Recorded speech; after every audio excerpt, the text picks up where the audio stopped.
The Secret Tunnel, Part 1, After School. It was a cold, rainy Friday afternoon. 3 friends, Ethan, Mia, and Liam, sat alone in the empty school library. The clock on the wall ticked slowly, and they could hear raindrops hitting the big windows. Ethan looked bored. "I hate rainy Fridays," he said, closing his science book. Mia smiled. "At least we don't have homework tonight." Liam pointed to the back of the library. "Hey, have you ever wondered what's behind that old bookshelf?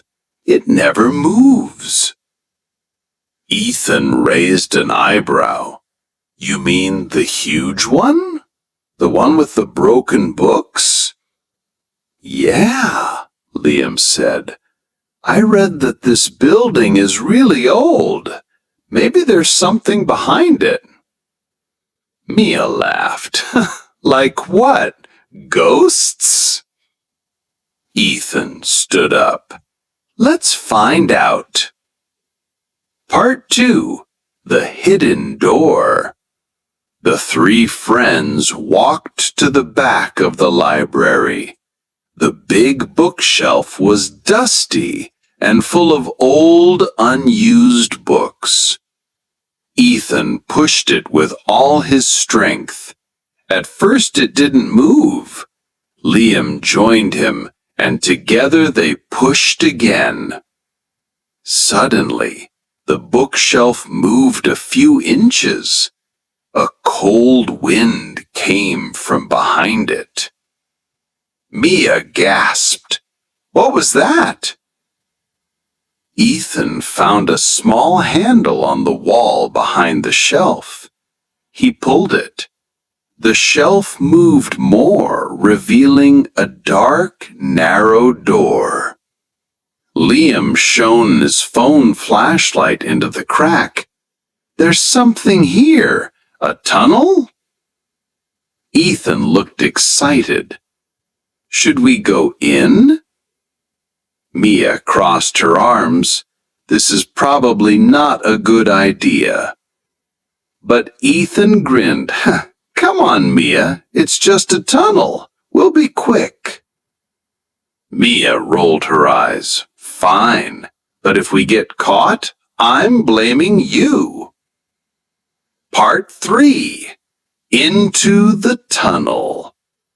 The door opened with a loud creak. Cold air blew past them. Inside, it was dark and smelled old, like wet rocks and metal. Liam turned on his flashlight again. "It goes down. Be careful." They stepped slowly into the tunnel. The walls were made of old bricks, covered in spider webs. Water dripped from the ceiling, echoing through the passage. Mia whispered, "Where do you think it goes?" Ethan shrugged. "Let's find out." They walked deeper. The tunnel turned left and right, like a maze. After about 10 minutes, they reached a metal gate. On the gate was a rusty sign, "Laboratory, keep out." Liam read it out loud. "Laboratory? There's a lab under the school?" Ethan smiled. "Cool." Mia frowned. "This is not cool. This is creepy." Ethan grabbed the gate. It was locked with an old padlock. He pulled a hairpin from his pocket. "My brother showed me how to pick locks." Liam laughed. "Since when do you pick locks?" Ethan winked. "Since now." He turned the pin inside the lock. Click! The lock opened. Part 4. The Old Lab. The gate opened with a loud creak. Cold air blew past them. Inside, they found a large underground room. Dust covered everything. Old tables, broken chairs, rusty machines. In the corner, they saw glass jars filled with cloudy liquid. Some jars had small animals inside. There were old papers all over the tables. Mia stepped closer to a table. What is all this? Ethan picked up a notebook. He read slowly. Test 42. Subject shows signs of aggression. Dangerous if left unchecked. Liam picked up another paper. This one says, do not open the cages without protection. Mia felt her stomach twist. Cages? Ethan looked around and saw something behind a metal curtain. He pulled it open. Behind it were 3 big metal cages. Inside the cages were broken locks and scratch marks on the walls. Liam whispered, whatever was inside is gone. Part 5. Something moves. Suddenly, they heard a noise, something like metal scratching the floor. Mia froze. Did you hear that? Liam nodded. It came from over there. They turned off their lights and listened. The sound got closer, slow, dragging footsteps and heavy breathing. Ethan whispered, hide! They ducked behind a table just as the noise entered the room. Through a small crack, they saw a shadow moving near the cages. It was something big, hunched over, moving slowly. Its skin was pale, and its hands were long and thin. Mia covered her mouth so she wouldn't scream. The thing sniffed the air. It made a low, growling sound. Liam mouthed, what is that? Ethan shook his head, eyes wide. They didn't dare move. Part 6. Trapped. The creature turned and sniffed the cages. It hit the metal walls with its hands. Then it slowly turned toward the table where they were hiding. Ethan whispered, when I say run, run. The creature got closer, its feet dragging on the floor. It sniffed again. Run! Ethan whispered sharply. They jumped up and ran past the creature. It let out a horrible scream and chased after them. They could hear its claws scratching the metal floor. They ran back into the tunnel. Liam turned and slammed the gate shut. The creature slammed into the other side, shaking the gate with its strength. Mia screamed, "It's going to break it! Run!"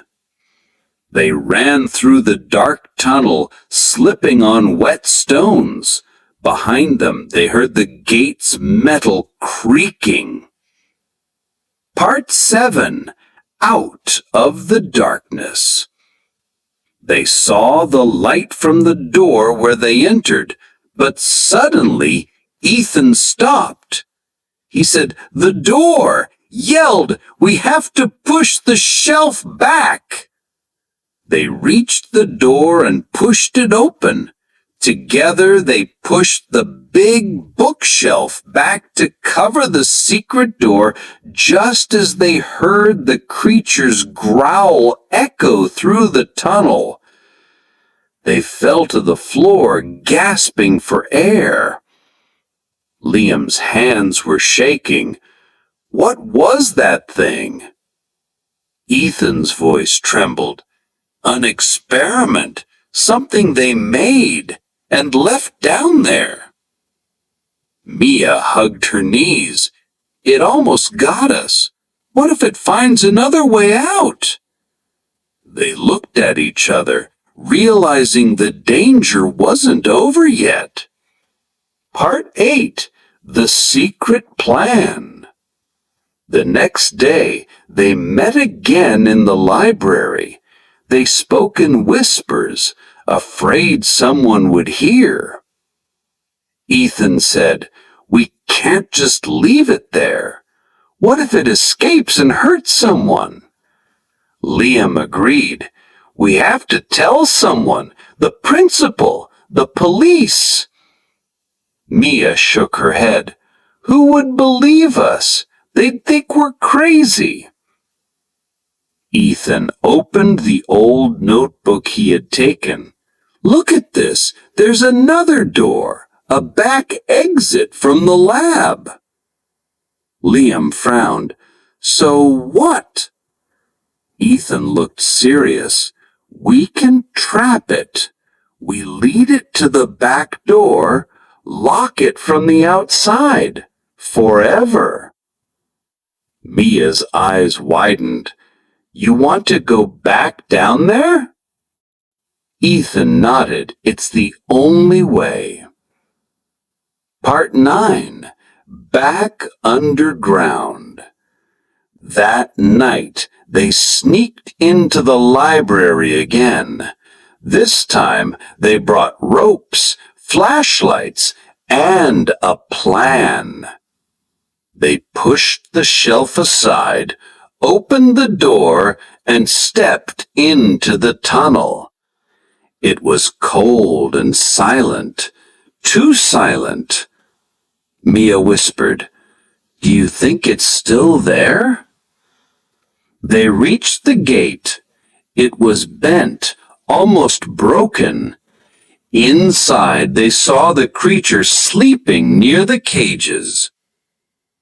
Ethan whispered, "We get its attention, run to the back door, trap it inside." Liam took a metal rod and banged it on the floor. The creature woke up slowly, its eyes small and red. Ethan yelled, "Hey! Over here!" The creature screamed and charged at them. Part 10. The Final Chase. They ran deeper into the lab, through another tunnel that connected to the back exit. The creature smashed tables and machines as it followed. Mia slipped, but Ethan pulled her up. "Keep going!" They reached a big iron door. On the other side was an old storage room. Liam shouted, "Now!" They ran through the door. The creature jumped in after them. They slipped past it, ran back out, and slammed the door shut. Ethan and Liam pulled a heavy shelf in front of it. The creature banged the door with a loud roar, but it couldn't break through. They stood together, breathing hard, listening to the creature's angry growls. Stellar. Safe for now. They sealed the old storage room with chains and locks they found in the lab. Ethan looked at the others. "We did it." Liam nodded. "But what if it breaks out again?" Mia said, "We have to tell someone. Show them the notebook. They'll believe us now. They walked out into the night air, cold wind on their faces. Behind them, the secret tunnel was hidden again, but they knew they had changed something forever. Ethan smiled weakly. One thing's for sure, no more boring rainy Fridays. They laughed together under the streetlights, ready to face Monday and the secrets it might bring.